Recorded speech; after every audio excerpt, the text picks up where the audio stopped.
This Gigabyte RTX 5070 arrived after a rough trip. It was shipped already installed inside a PC case, and the moment it reached its destination and the owner powered it on, nothing, no display at all. So that's our starting point today. In this video, I'm going to take you through the entire repair journey, step by step, and bring this card back to its former glory. Before I proceed, let me set this up. I have already run my memory test on this GPU. The results clearly point to A0 as the faulty memory bank. If you're wondering how I narrow down faulty memory on GPUs that use GDDR6X or GDDR7, I've got a dedicated video covering the RTX 5070, the 5080, and the 5090, and this RTX 5070 has featured in that video.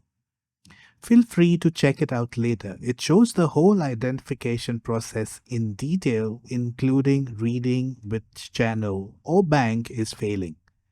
For this card, the test says A0 is the culprit.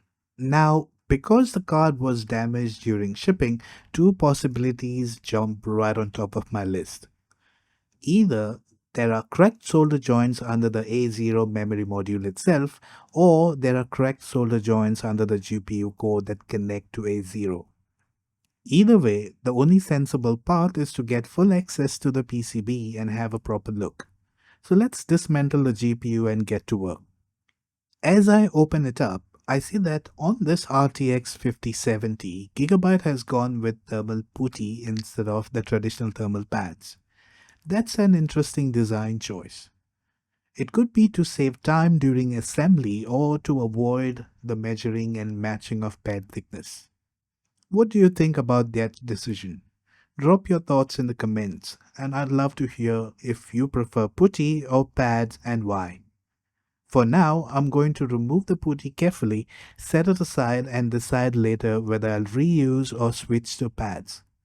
The focus right now is to expose the board cleanly so nothing hides from inspection. Next, I need to identify the physical position of A0. On this layout, we count from the bottom edge near the PCIe fingers, and the sequence goes A1, A0, B1, B0, C1, and C0. I'll move slowly and deliberately here because I want the area completely clean for microscope work later. I carefully remove as much of the putty as I can without damaging the traces or vias, and then I follow up with a generous brush down using isopropyl alcohol to lift any residue. The goal is a bare, honest board, no contamination, no smearing, so that when I heat the area, the flux does its job and I can actually see what's happening. A quick note on a memory spec for those who like the part number for this Gigabyte RTX 5070. It uses a Samsung 2GB 28Gbps GDDR7 memory module. I'll put the exact part number on the screen so you can reference it. Alright, time to remove the faulty A0 module. I bring in my preheater and let the board climb to 120 degrees Celsius. Preheating is important because it reduces thermal shock and ensures the heat you add from above doesn't have to fight the cold PCB. Around the A0 area, I apply flux to reduce oxidation and help the solder flow cleanly. With the board at temperature, I come in with the hot air at 420 degrees Celsius and about 60% airflow. That mix gives me a reliable lift without blasting components across the desk. I keep the nozzle moving, give it a gentle tap, and see if the memory module moves. When it does, it's time to lift the A0 memory module straight off. The removal is only half the story. Now I want to see what the pads are telling me. I apply a little more flux and start cleaning the footprint. First, tin the unleaded solder with leaded to lower the melting temperature of the solder. Then, wick it off with copper braid to level the pads. After that, I give it a good wash with isopropyl alcohol so I can inspect under the microscope without residues creating reflections or hiding defects. With the pads visible, the damage shows itself clearly. There are two broken pads at the bottom of the A0 footprint. That lines up perfectly with the kind of shock damage you can get from shipping. Just enough flex to crack a few delicate connections. While working the area, I also accidentally bridged a couple of tiny capacitors nearby. Easy to do when you're cleaning a tight space. Not a problem. A little flux, a quick pass with the wick to pull the bridge away, and a final clean with 99.9% IPA to make sure everything is pristine again. I also take a moment to inspect the pads on A0 memory chip itself. And good news, they are all good and intact. That means I can reuse the same memory module after reballing, which is always a good thing. Keeps things original and consistent. Now for the delicate part, repairing the broken pads on the board. These pads are about 0.45 mm in size, so that's a microscope work. Slow, steady and precise. I start by placing a replacement pad to get a sense of position and orientation.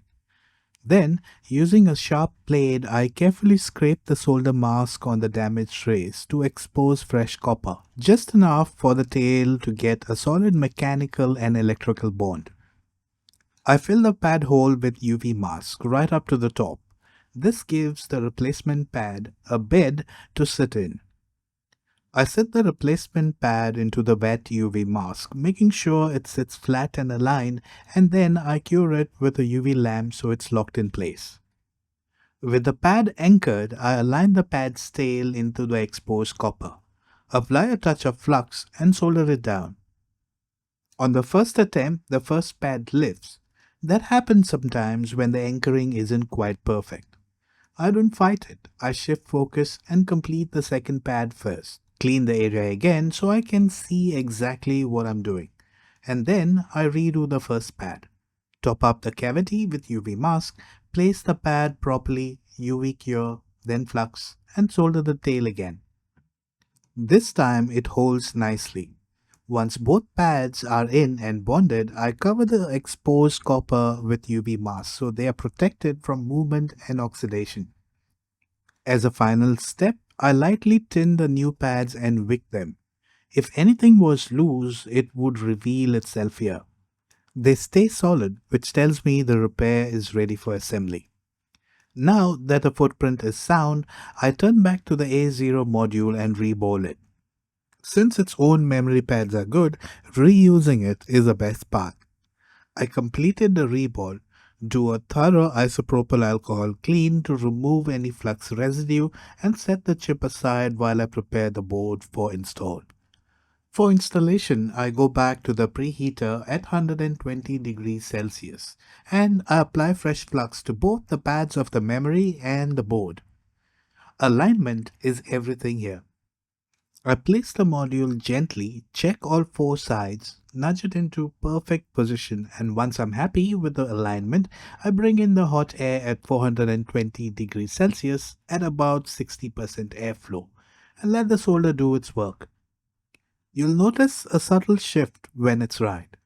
The chip relaxes into place. Once installed, I let the board cool down to room temperature. Don't rush this part. Patience prevents new stress on fresh joints. With the temperature back to normal, it's time to see if all the careful work paid off. I mount the board on my test bench, power it up, and watch the display. And we have an image. That's always a good feeling. It means the repair is talking back the way it should. With the display confirmed, I switch gears to housekeeping. I cleaned all the remaining flux so the board is truly fresh and serviceable. Then I make the thermal decision. On this card, I chose to reuse the same thermal putty and apply fresh thermal paste before closing it up. I know, many of you prefer switching to pads. That's a valid approach and it's worth discussing. Would you replace the putty with pads here? Do let me know in the comment section. Reassembly goes smoothly. Once everything is back together, it's time for the stress test. This is where we prove the fix isn't just booting, it's stable under load. I boot into Windows, wait for the drivers to install, and run my usual validation stack in order: Furmark, Superposition, 3D Mark Nomad, and 3D Mark Speedway. I let each test complete, watch temperatures, clocks, and stability indicators, and I'm happy to report that all tests passed successfully and everything sit within specs. No artifacts, no driver crashes, no throttling, just a clean, steady run. That wraps the repair on this Gigabyte RTX 5070 with a shipping-induced A0 fault. If you found this walkthrough helpful, go ahead and hit the like, subscribe, and turn the notifications so you don't miss the next repair. If you'd like to support the work I do here, you can become a channel member or use the thanks button as a one-time contribution. Every bit truly helps keep the bench lights on and the content flowing. Thank you for watching, and I'll see you in my next one. Bye for now. Cheers.